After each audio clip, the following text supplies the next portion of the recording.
so thrilled to be opening this exhibition on Charles Goodnight.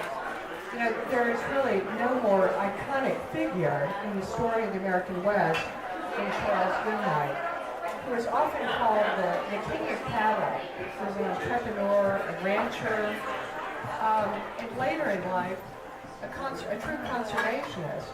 He and his wife Molly did so much to help save the last of the buffalo. And tonight's exhibition features the work of contemporary Western artist Lee Cable. And there he is. Thank you, Lee. Thank you for being here tonight. But Lee's work brings the story of Charles Goodnight to life in key moments that illustrate his long and adventuresome life. But the other thing that Lee does through the narrative text and the labels in the gallery is really to talk about how he uses color, line, perspective, and movement to build a narrative and to build an emotional connection to us as viewers in the gallery. And essentially what he's doing is deconstructing the process of painting for all of us who aren't artists. And I think you'll find it just absolutely fascinating. And Lee's going to be speaking in the gallery after our short remarks here.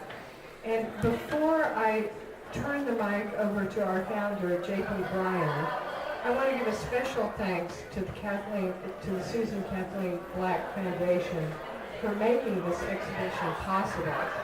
And their board is here tonight. And could you all raise your hands? Thank you. I also especially want to thank Jim Parkman. Where's Jim? He's up here. Jim, you have been especially generous. Thank you so much. We also want to thank our other sponsors, which are the Texas and Southwestern Cattle Raisers Association, the Texas and Southwestern Cattle Raisers Foundation, and also I think one of our lenders to the show is here tonight, David Weeks. Is he in the audience? Okay. Thank you, David. And also the Panhandle Plains Museum has also been very generous in lending objects. So I hope you have a wonderful evening tonight. I hope you tell your friends and colleagues about the Bryan Museum. It's really a jewel not only for Galveston, but for the entire country. And so with that, I'm going to turn it over to JP.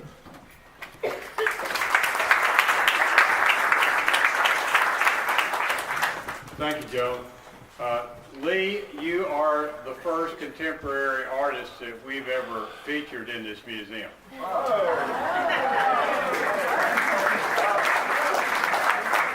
normally wait till they're dead.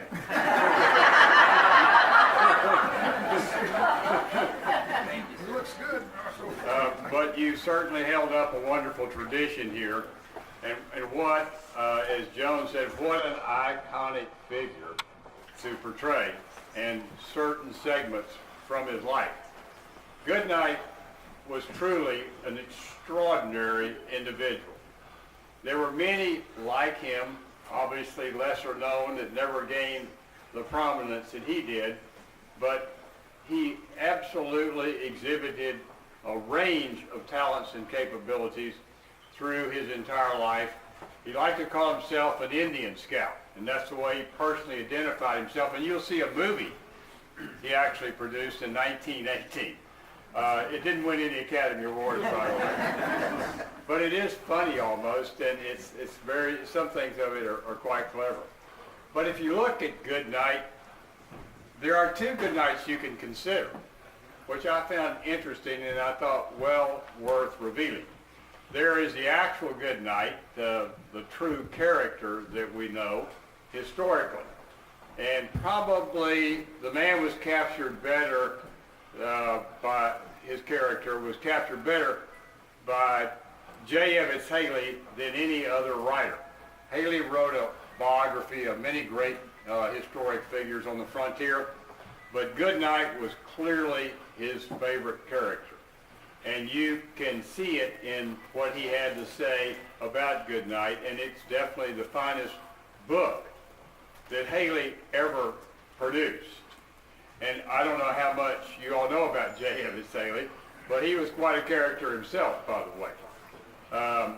He ran for governor of Texas on the separation ticket, which meant he was a segregationist, which was a platform that didn't gain him a lot of popular support. But he also wrote a book called A Texan Looks at Lyndon, which was an expose of our former president. And it sold over 1 million copies, and it really made Haley a good deal of money late in his life. But what he captured about about Goodnight, was all the things that the man did. Probably the most fundamental thing for which he was known was the formation of the Goodnight Loving Trail. Goodnight Loving Trail started in Belknap, Texas, and went through San Angelo, then on up to Pueblo, Colorado, went through Raton Pass, and then ultimately ended up in Cheyenne, Wyoming.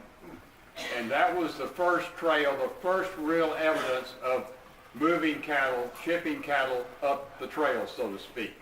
And that was the leadership that was provided for that in that formation of that trail was Goodnight and his partner, Oliver Loving.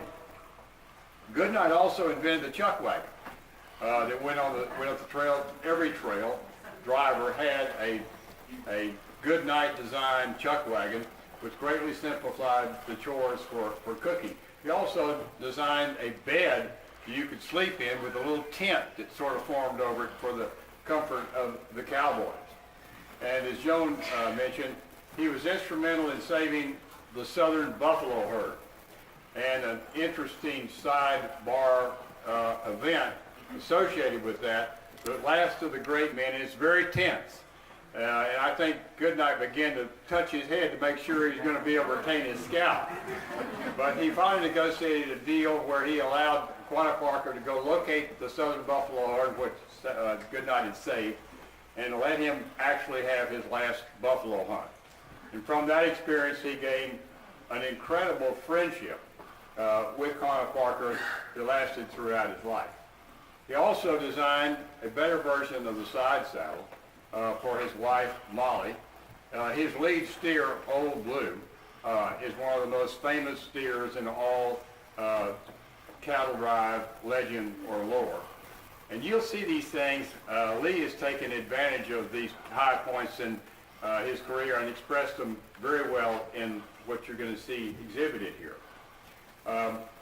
Also, he started the Panhandle Plains Cattle Association, and truly is credited with being the father of modern ranching. He saw the advantages of crossbreeding cattle, bringing in English-bred cattle in order to improve the quality of the herd itself.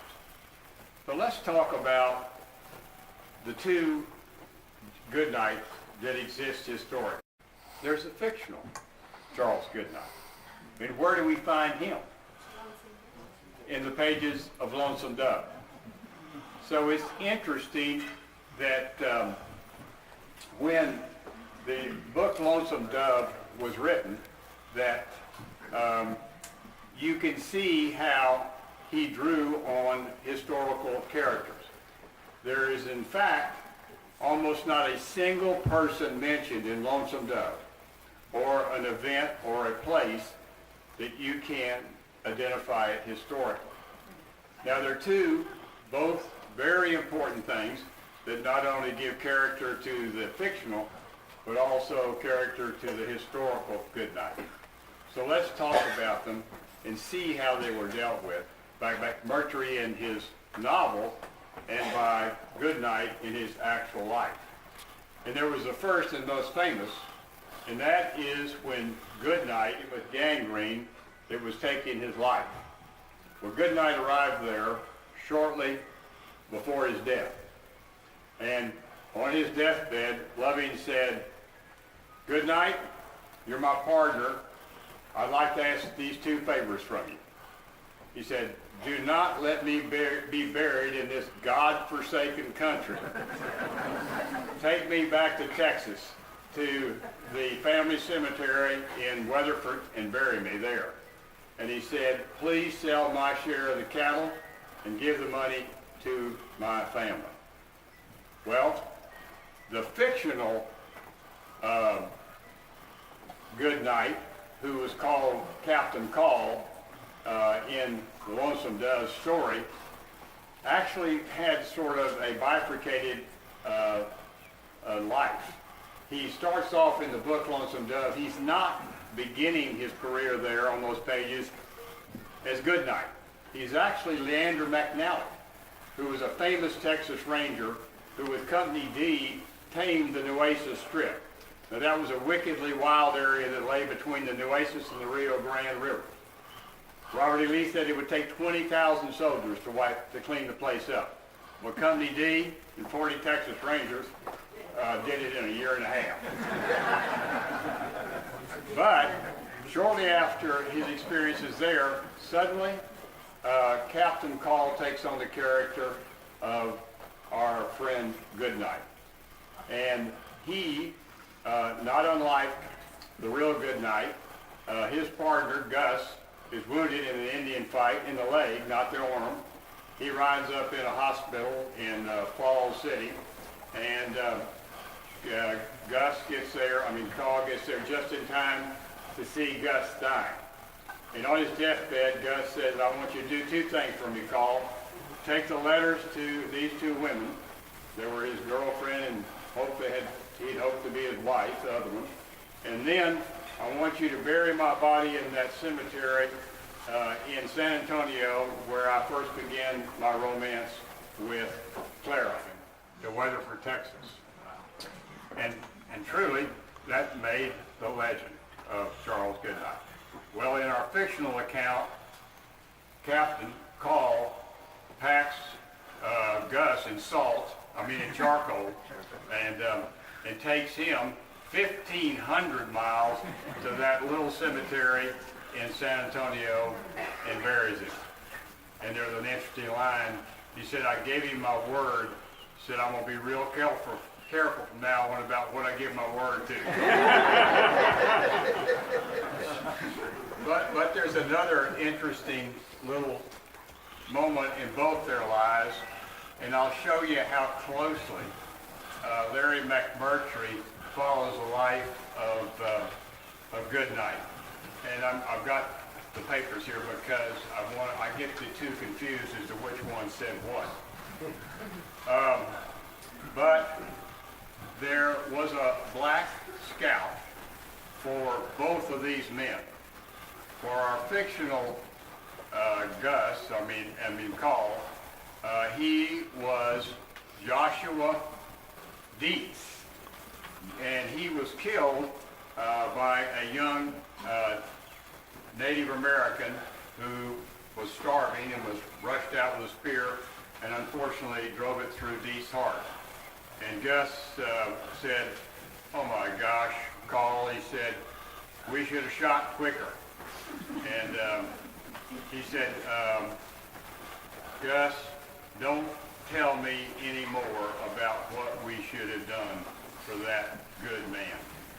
And anyway, Captain Call put this tombstone on Dee's grave. It went to say,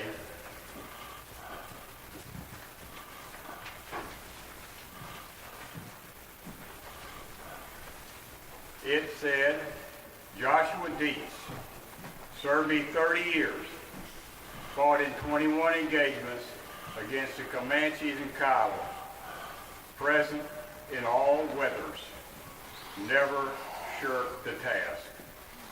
Splendid behavior. Interesting sideline. His name in the fictional book was Joshua Dietz. At Little Bighorn, Custer had a scout, a black native Seminole Indian scout named Isaiah Teets. 4 years on Goodnight Loving Trail. Never shirked a duty or disobeyed an order. rode with me in many stampedes, participated in 3 engagements with Comanches. Splendid behavior. Charles Goodnight. So, what these 2 men, both fictional and actual, what do they have in common? It's interesting how their characters never escaped the 2 in their performance, either the fictional one or the real historical one. They were both men that appreciated courage, honor, duty, and a love for freedom. These men, both fictional and real, are the types of extraordinary people that were part of the tapestry of the settlement of the West, which we try to display in this museum in a very comprehensive fashion. And we hope that what you see in this gallery tonight of Charles Goodnight will be an inspiration to you. The likes of these type of men and the women that accompany them west, but we're not going to see those people ever again. But here, you can gain inspiration from their spirit that resides in this museum, in these pictures, and in these things you're going to see tonight. And thank you for your attendance.